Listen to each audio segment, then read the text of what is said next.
everyone. Welcome to the 2020 International eConference on Interreligious Dialogue. My name is Dr. Darren Slade, and I'm the president of the Global Center for Religious Research, which is hosting this year's academic conference.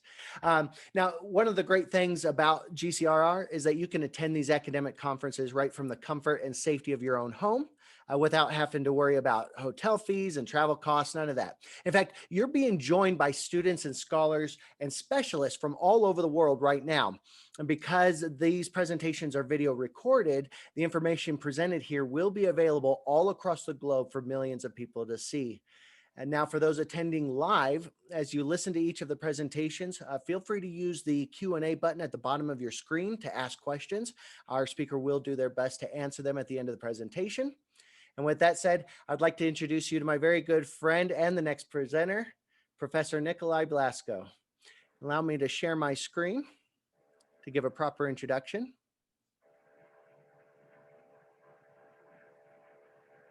Now, Professor Blaskow has a very provocative title for his presentation today called Via Dolorosa, Via Negativa, to live an indeterminate life or to spend coins while the planet burns. Is that the question? Now, Professor Blaskow is head of religious and values education at Gippsland Grammar School in Victoria, Australia. He is also teaching chaplain and associate priest in the Anglican Church of Australia at the Cathedral of St. Paul's in Sale, Victoria. He's also a PhD candidate in philosophy and religion with Bangor University in Wales, United Kingdom, under the auspices of the School of History, Philosophy and Social Sciences, Philosophy and Religion. His research focuses primarily on the philosopher Friedrich Nietzsche and René Girard. He has also been on the editorial board of Dialogue Australasian Network for the last 15 years, which is a journal that has resource schools in the Australia Pacific region. Now, I want to present some of his accomplishments in recent publications, but there's one I really want to highlight in a book called Dynamics of Dissent, Theorizing Movements for Inclusive Features, where he wrote the chapter Ressentiment as False Transcendence, How Transformative Dissenting Political and Social Movements Can Create Inclusivity. If you get a chance to get this book, we highly recommend it. It's a fantastic read by a fantastic scholar. And with that said, I'll turn it over to my friend, Nikolai. You have the floor, sir. Thank you very much. That's very kind of you. Well, good morning, everyone from Australia here in Victoria. And it's an absolute delight to be with you. I suppose one way of introducing our talk today would be what I actually put in front of my year 10 students, who are 15-year-old students who are very demanding and very expressive and very insightful. And I played to them John Lennon's Imagine.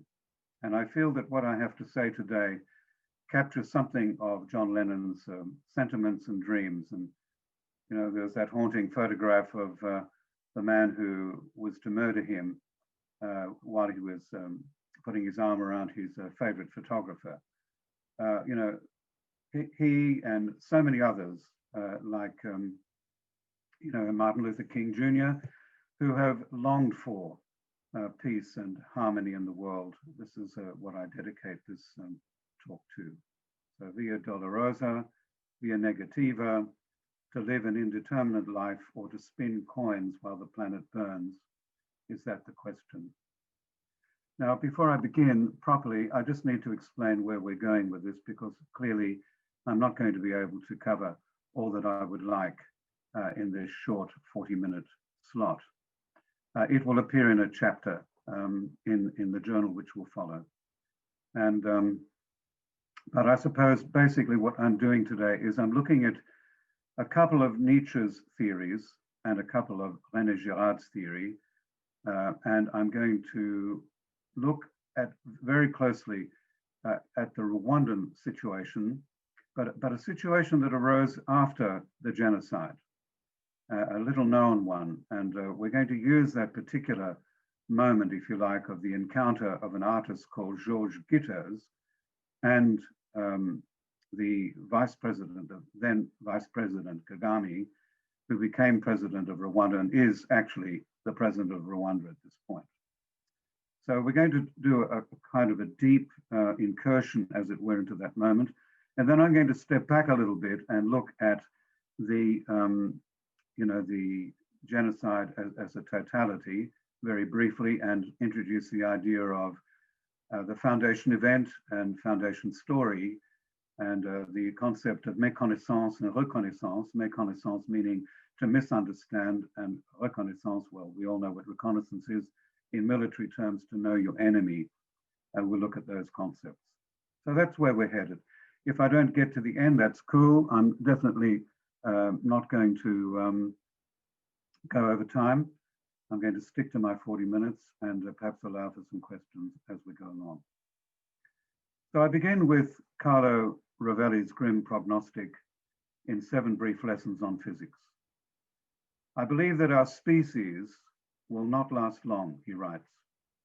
We belong to a short-lived genus of species.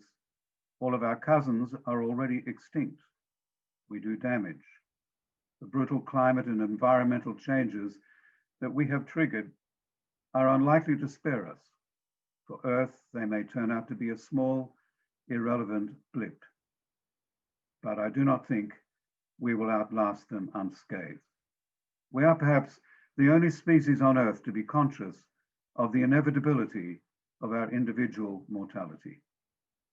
Rovelli goes on to say, I fear that soon we shall have to become the only species that will knowingly watch the coming of its own collective demise, or at least the demise of its civilization.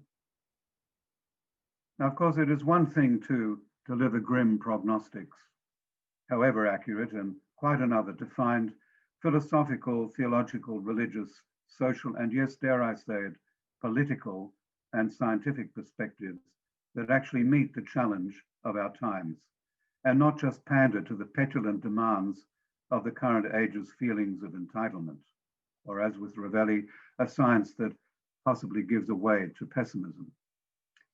Before I bring in my theorists, René Girard and Friedrich Nietzsche, who grapple with not just the physical material, but also the existential conundrums of the present time, let the following moments in Chris Nolan's The Dark Knight and the Coen brothers' A Serious Man crystallize for us that challenge, what that challenge might exactly be all about.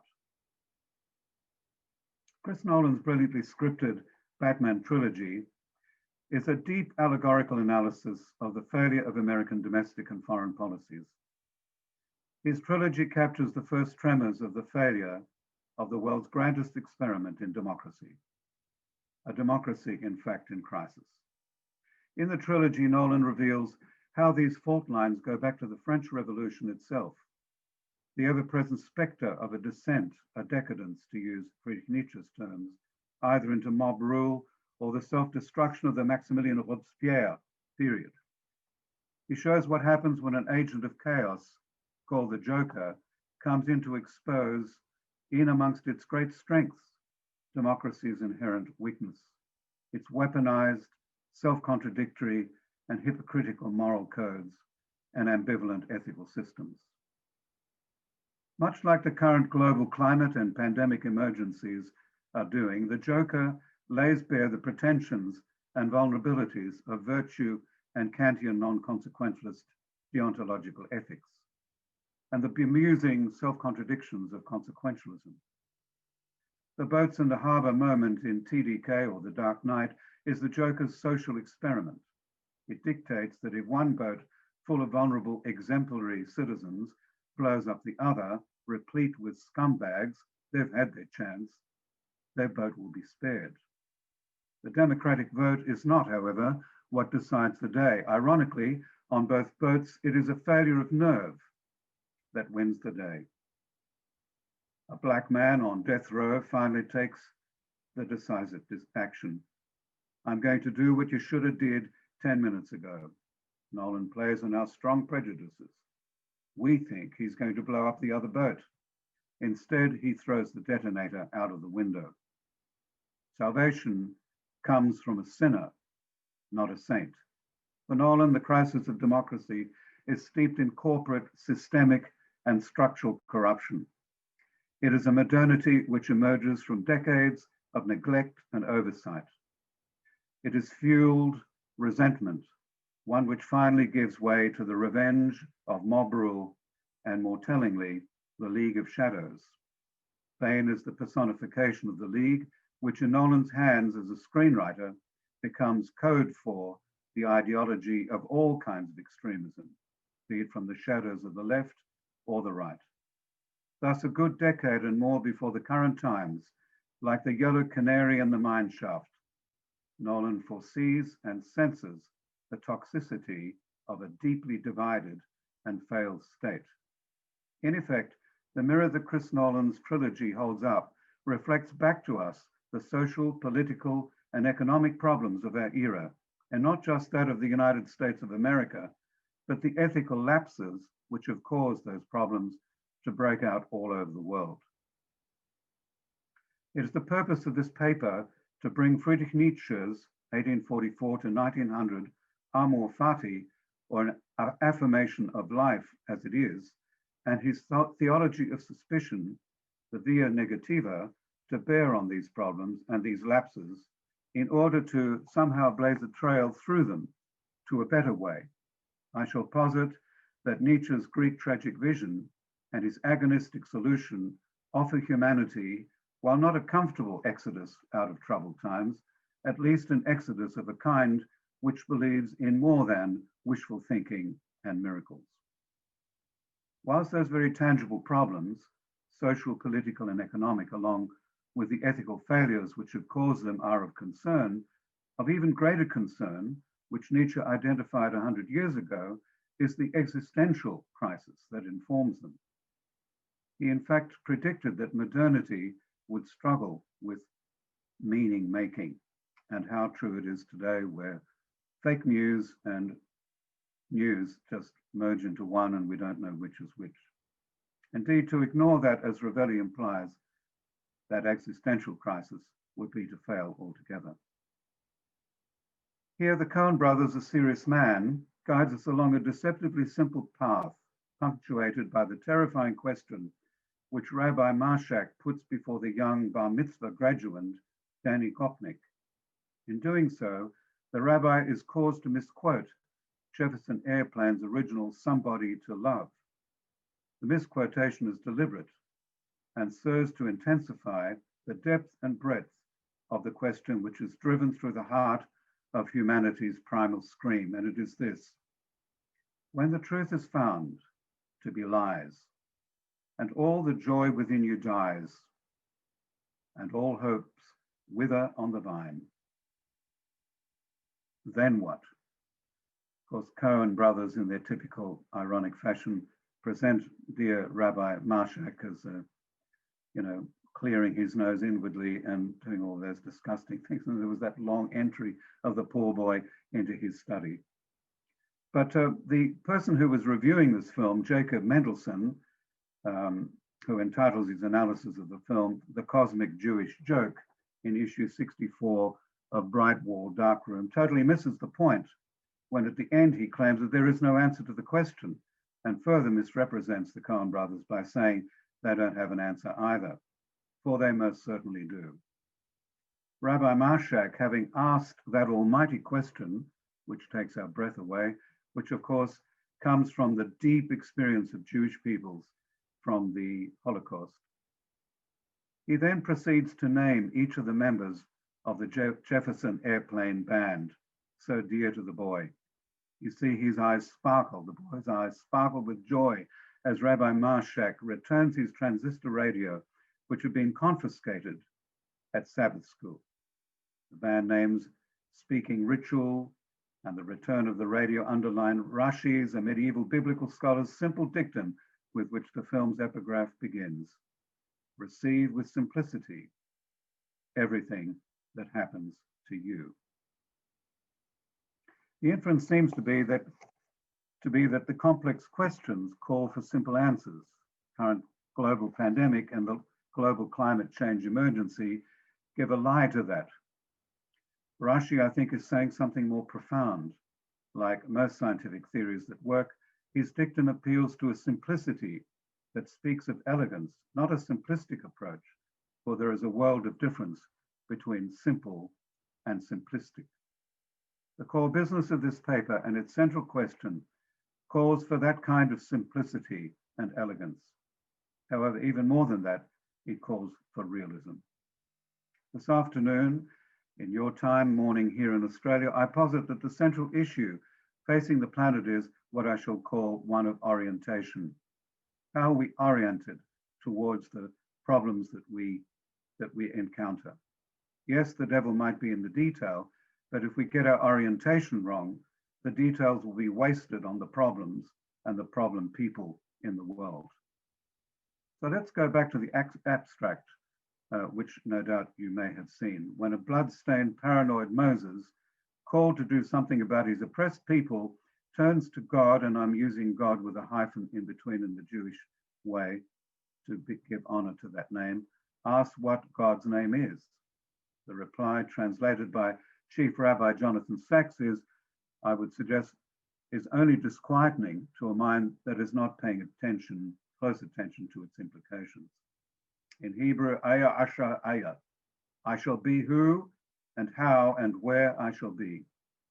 In my doctoral dissertation, I argued that this is the kind of God Friedrich Nietzsche believes in, an indeterminate God that cannot be defined, cannot be boxed in, cannot be either manipulated or possessed. All those other gods who can be used for our ends ring hollow when the test of reality is applied and will surely die out and probably deserve to go under the discerning iconoclast's hammer. God is more like nothing at all than one of the gods. It is only by the theology of suspicion, the via negativa, defining what God is not, that we can even hope to keep pace with the God who shall be who and how and where that God will be. That kind of God can't be killed off except in the wildest fantasies akin to colonial and racist fantasies, fantasies that occupy unreal worlds, fantasies that must run their course and will meet their end. Here, beyond good and evil, on Rumi's turf, that is the Muslim mystic, Nietzsche's science, philosophy, literature and arts, progressive theology and psychology can meet on that turf, on Rumi's turf, for a gin and tonic. Out beyond ideas of wrongdoing and right doing, writes Rumi, there is a field.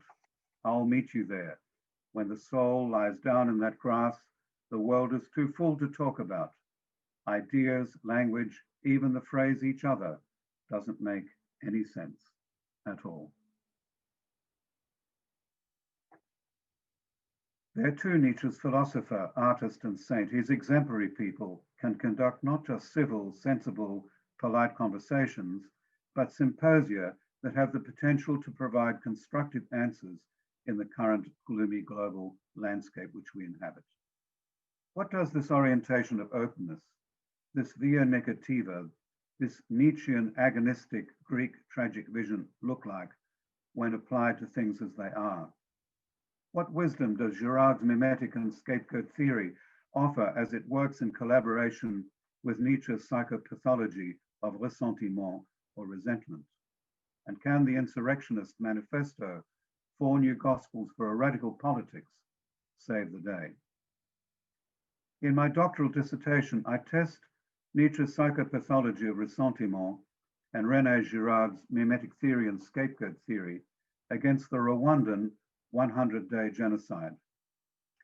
I'm looking at my time and I realize that we only have 20 minutes left. So we'll be lucky to get through that, but I hope that what I have to say, if I don't get through all of it, will whet your appetite to read the article, because the article will cover every single item, believe me. So I'm testing his theory as I test, Girard and Nietzsche together, not only in the Rwandan chapter, but also in Shakespeare's The Tempest. I take both of these theorists and I look at Shakespeare's The Tempest, and who was grappling, of course, with the great struggle of his day, which was the struggle between Catholicism and Protestantism and the sectarian wars of over 100 years. The point of the exercise here is to illustrate the diagnostic power of each theory. Our first theoretical lens then will be Nietzsche's master and slave descriptor, about which there has been so much confusion. And in my 5 years, I'm just a couple of months away from finishing the final thesis. there has been so much misinterpretation. I hope that that misinterpretation will be clarified by the way this is applied. So I'm going to focus on the meeting, as I stated right at the beginning, of the artist George Gittoes and the then Vice President Kagame. The rationale, you'll wonder, why am I using the Rwandan crisis? Because even though the Rwandan genocide seems a long way away from Australia and America and maybe other European countries, and wherever you're seeing this webinar, but the fact is that the Rwandan genocide arose from a climate change emergency of the 12th century, which caused the Tutsis to move into Hutu and Twa territory. It was then a long fuse that was listed. And its long fuse concentrated at the end point and serves as a warning for all nations. We all know around the world that if the pandemic has revealed it to us, that if the pandemic is followed by another pandemic and a climate change emergency, then we could easily reproduce, very easily reproduce the Rwandan situation. So let me take this moment. George Gittoes, you can look him up at any time, marvelous artist, and I will show you a picture in a moment, maybe another 5 minutes or so, which captures the moment where the then Vice President Kagame and Gittoes shake hands. He tells the story of his exposure to the Kibeho massacre of Hutus at the hands of Kagame's RPA. And this was the year after the genocide. He writes, the RPA soldiers were slaughtering people with both machine guns and machetes. The commander had warned me that if he saw me taking photos, he would kill me. They all knew what they were doing was a war crime and that my photos could be used as evidence. From a master-slave analysis perspective, which is the particular diagnostic tool that I'm using, the situation is one characteristic of the state of powerlessness typical of a slave mindset or a herd mindset. Indeed, on the face of it, it could not be more dire, which from Nietzsche's will to power continuum is the perfect breeding ground, as we shall see, for the psychopathology of ressentiment to set in. Gittoes describes, not without regret, how to save his own life, he improvised an excuse for his presence in Rwanda, even against the evidence of the frozen images he had taken of the Kibeho massacre, which were on public display in the palace foyer around him as the soldiers escorted him to the newly self-appointed vice president. In sheer terror for his own life, he was overcome with the full realization that a Google search of the photos could at any time indict him. His reason for being there when challenged was that he was there to ask permission for an official portrait sitting with Vice President Kagame. All the while, Gittoes is painfully conscious of the fact that Kagame is on the face of it, the master of the situation. He could at any moment know that it was Gittoes' photography work that had been used in the case against his officers who carried out the Kibeho massacre, and that these photos might later be used at their trials for crimes against humanity against him. Thus, at this point, terror may be the prime emotion, but the reality is that Gittoes, the artist, is powerless and completely at Kagame's mercy.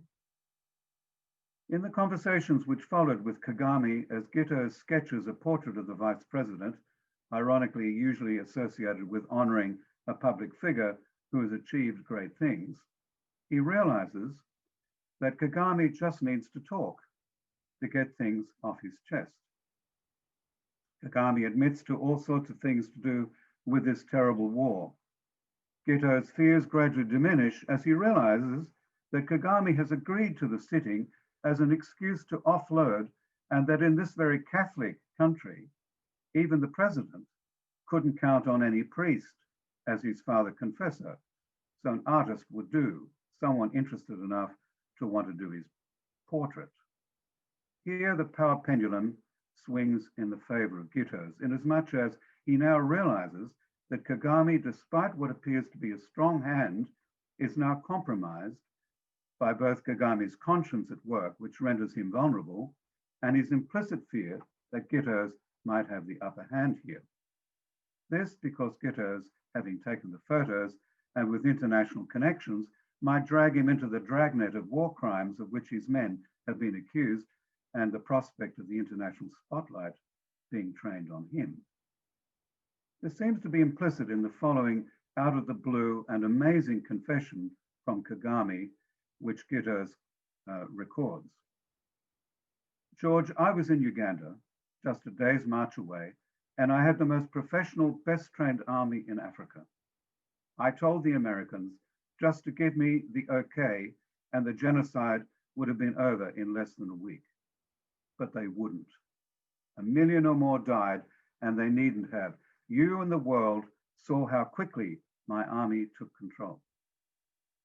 What is important to note here is what Nietzsche rightly sees as the default position of ressentiment, that in its slave mindset feeling of impotence, it should then retaliate by shifting the power vacuum onto and against his masters. In a sheer stroke of ressentiment, genius, Kagame turns the tables on Gittos this time. As you can hear from what he said, he infers that Americans, they wouldn't, and not he, are responsible for the genocide debacle. Number two, by not giving him the okay, which led to the protraction of time, the whole thing would have been over in a week. And thirdly, this meant more lives than were necessary would have been lost. 1 million or more died, and they needn't have. So here Kagame is using this opportunity of his confession to actually exonerate himself, which of course is what ressentiment does. We're in a state of impotence. We try to, put the glare onto those who are powerful over us, and yet those who are powerful over us, who also feel an insecurity and impotence, then try to turn it back on us, which is exactly what happens here. Yet notice how his sense of vulnerability, Kagame's, has not really dissipated, but how it now exploits international sensibilities by suggesting that it understood when it really didn't. We all know that. And its sin of omission, you, Gittos, and the world, the international community implicit, and the international rule of law saw how quickly my army took control. What's really going on here is that Kagame's ressentiment's intelligence is kicking in here, knowing how vulnerable he is before international law. And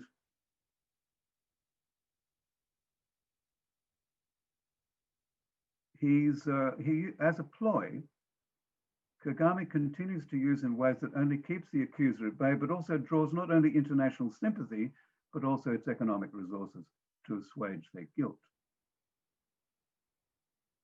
Notice how definitely Kagame has attempted to shift Gitto's attention away from the Kibeo massacre, which occurred the year later at a refugee camp, to the genocide of the previous war, and how he has reconfigured an undisciplined mob, which we see at work outside the Kibeo refugee camp, into the most professional, best trained army in Africa. Very clever. So can you see that Nietzsche's diagnosis of ressentiment is a very powerful thing, because revenge, which we tend to pay more attention to, we never think of the resentment that drives it, that powers it. Now, we can only see the revenge and the hacking of people to death by machetes, but that's the end result. The beginning of it is a state of impotence. And that's how the Hutus felt for centuries. I haven't got time to pursue that, but it will certainly be in the chapter. What, of course, was not mentioned, Kagame knew it, as did Gittos, was the retaliation which started at Kibeo, had been preceded by the millions who had been reportedly killed by Kagame's men in the Congo long before. What about Gittos at this point? What is his mindset from the perspective of ressentiment's master-slave lens? He simply ends his notes on the portrait sitting episode with, I was painting a portrait of evil personified. He just wanted to see him as a reasonable guy. Because of my Nietzschean diagnostic lens, my reading of this episode, as Gittos recounts it, is not his. While Gittos is busy painting Kagami's portrait of evil personified, I'm seeing an artist who is blind to his own ressentiment and sense of impotence and his search for revenge. Whereas Gittos deduces from the encounter that if the Kibea massacre was a horror movie, he had met Count Dracula himself, I'm fascinated to see how little Gittos understands his own status as a compromised artist, while not exactly sidestepping his complicity in the moment by shaking hands with the devil, as Lieutenant General Romeo Dallaire, commander of the UN Assistance Mission for Rwanda, describes the whole massacre event. Gittos, nevertheless, does show himself to be in partial denial of his own duplicity and betrayal, a betrayal brought about by the double bind situation he finds himself in. If he tells the truth, he risks death, but in so doing, he is loyal to his calling as an artist, seeking the truth. If he tells a lie, he saves himself, but compromises on his integrity as an artist. This is one of the trademarks of ressentiment, and that makes it so useful as a diagnostic tool to describe what's going on. I say partial denial because while all along Gittos admits to justifying his lie as an act of survival, he cannot bring himself to focus on that betrayal for too long. He would rather end the episode by focusing on the evil that is Kagami, and the picture on page 108 of his book, which I'm going to bring up now, indeed shifts the focus to how Gittos' ressentiment, finding himself in such a compromising situation, now takes revenge. So I'm noticing the time, and we're getting on to 5 minutes left. So we shall have a quick look at this photo, without which, so I'm just going to broaden it out a bit, and we're going to, so I'm going to read the rest while you look at the picture, and I'm going to slide it up and down for better viewing.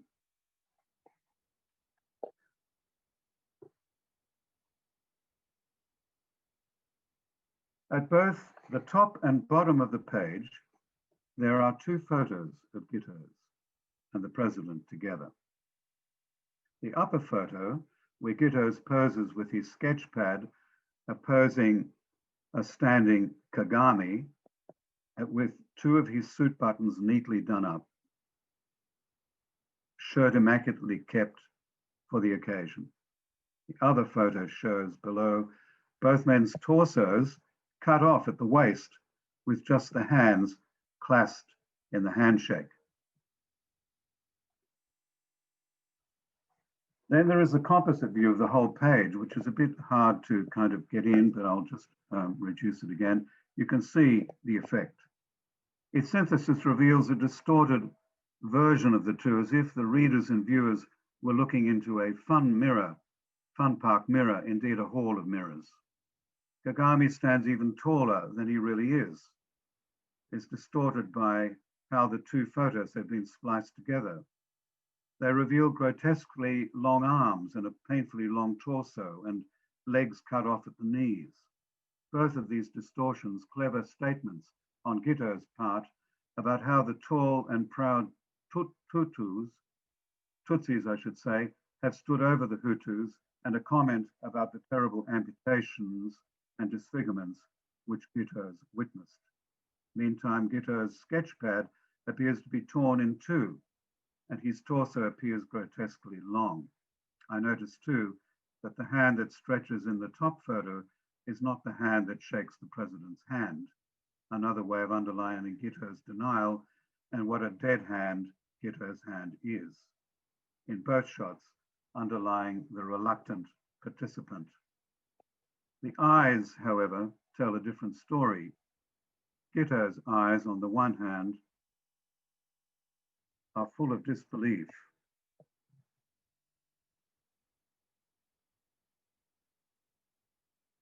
Melancholic, glazed over in an overload reflecting the horrors he has seen. His pencil is held in an awkward way as if it did not want to be there, his pad hanging limply over his arm like a waiter's towel, emphasizing his vulnerability and subservience.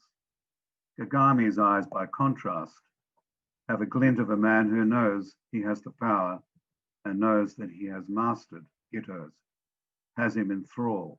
Yet there is also evidence in the gaze to the camera that he knows with a deep-seated knowing that this moment could be his downfall if the reality of the actual circumstances of the PFA evacuation of the refugee camp hit the media. On the other hand, in his own way, with unnerving coolness, he stands his ground as one who stood in that space countless times before, in a lie that he knows he lives and not just tells. The distance between them is palpable, like a chasm. The publishers have taken the liberty, this is Gitto's publishers, have taken the liberty to doctor the portrait and make their own statement with Gitto's editing, even though later we come to know that this photo was a photo commissioned and foisted on a reluctant Vice President Kagame. Thus, when Nietzsche's mimetic pathology ressentiment is applied to this amazing true life moment, we discover that ressentiment is a mimetic psychopathology. It isn't just about resentment in the English sense of the word, rather it is about power imbalance and how that imbalance is turned around by the weaker party into a position of strength, or at the very least, into survival. Now, I might just stop sharing there because I recognize possibly that our time might be up soon, which it is. So true to my promise, I did say to Slate that I would stop at that point, and we could always continue on if we need to. So thank you very much. Professor Blaskow, thank you so much for this. I think it was very illuminating, especially tying in Friedrich Nietzsche to what we saw in Rwanda. Some of the more significant things that I was able to research just actually recently for a publication coming out next year is some of the atrocities that Christians were involved with and church leaders were involved with in Rwanda. Yes, and correct. I had no idea that statistically more people were murdered inside of a church than they were outside, as some of the studies that I had said. Yes. So when we think about Nietzsche's ressentiment, would he say that this is an indication that this plays a factor in how the complicity of clergy members? Yes, totally. And Slade, am I coming across clearly? Because your volume was a bit distorted. Am I coming across okay? No, I'm hearing it too. I think there's a slight... I'm okay? Good. I'll continue. Well, that takes us right back to the origins of the word ressentiment, and that's why the Christians don't like him, and they think that Nietzsche is against them, but he's not. You see, he's actually a person who believes in God, but not their kind of God, who believes in Christ, but not their kind of Christ. He believes in the Jesus of Nazareth, who went to the cross without resentment. And he basically says that early Christianity deviated from its original open response to one of responding to the case of impotence in front of the Roman Empire. And that out of their resentment, that this resentment has always been there, to make their oppressors feel weak and impoverished in their power, so turning the tables on them. Now, in my chapter in my doctoral dissertation, I spend some time contrasting a Girardian account of what happened in East Timor, and the inference there was that it was the Catholic faith that gave the East Timorese the courage to stand up against their oppressors, which look, I'm not disputing that for a moment. I know the man who wrote that particular account, but I know that is an oversimplification of the truth, because in the Rwandan situation, which is awash with Christianity, I mean, the statistics are quite amazing. Something like 90% of Rwandans are either Protestant or Catholic. So here we find Protestants and Catholics indeterminately hacking into each other. So and so it just simply reinforces Nietzsche's point that if we forget that we are struggling against resentment, we become so easily a victim of it, you know. And in fact, the Muslims did more to harbor Hutus and Tutsis in their mosques than was done by either. And in fact, in one case, I think clever Kagame actually had the Catholics apologizing in the Vatican for bulldozing down a church with all these Hutus in them, just bulldozing the whole thing down. But if you see the picture of Cabello, oh my goodness, the Australian, I have an article that I would have loved to have shared of Australian soldiers who were with that United Nations force. And there are bodies just everywhere. They said, the official count was something like several hundred, but in the reality is 8,000 and more. So, and I've got a picture if we have time, and I'm very conscious of time. I'll just show you this next picture. Oh, hang on. Yes, I will. Yeah. So I'll just show you. No, hang on. Okay, we'll select that again. So if we move further, so this is the picture that Gitto's painting that Gitto's painted of a man outside Cabello who stood with the Bible and, the man with the yellow. And there were like several hundreds gathered around him. And Gitto says, he said to the man, I'll stay. He said, don't stay, because if you stay, you're going to get killed, go. And he said, when you go, would you take these two orphans with you? Now, when he came back, the man was not to be found. Now, there are all kinds of ways that you could look at that. Number one is, I wondered whether this man was a decoy to attract people around him, because his body was never found. I mean, this is just an afterthought, and I could be completely wrong, but it's just, I thought that this man, and this is the irony of it all, I thought this man was a Tutsi. And then I realized afterwards, when I read Gitto's account of it, it wasn't a Tutsi during the genocide. It was a Hutu after the genocide outside Cabello. But I suppose the point I want to finish with, and I really want to finish with this positive point, and that is that we look at Kagame and we want to see him as a vampire, and the devil and all the rest of it. The fact is, regardless of what he has done, and he hasn't done so wonderfully in many ways, as you know from the research and as I do, he at least has stabilized the country, and it has enjoyed some kind of and I've been to the country, I've went with students, and then I was shocked.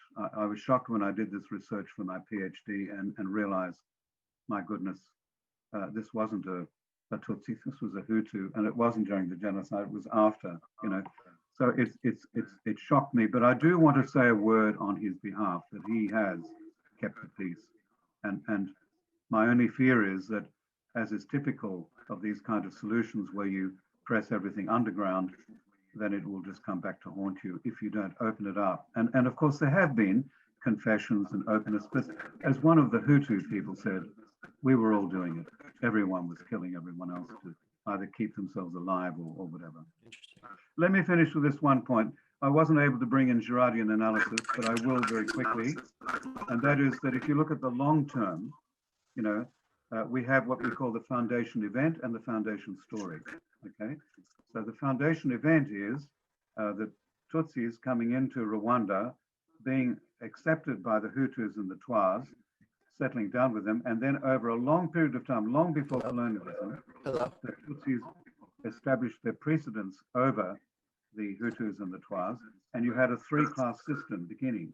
Yeah. Hello. Colonialism then used that as a way of leveraging, playing the opposition, and so just as the colonialists played to the Tutsis, then later on the later colonialists after the Civil War played to the Hutus, and so everyone's responsible in a sense. And I suppose I'm loath to point a finger at Kagame, because I think that he has held the lid on it.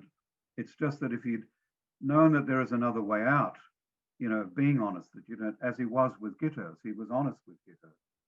He felt uncomfortable and, you know, etc. But thank you so much for the opportunity to speak today. And I'm sorry that our time has run out, but anything that I've missed will certainly be in the book, in the chapter, I should say, or the journal.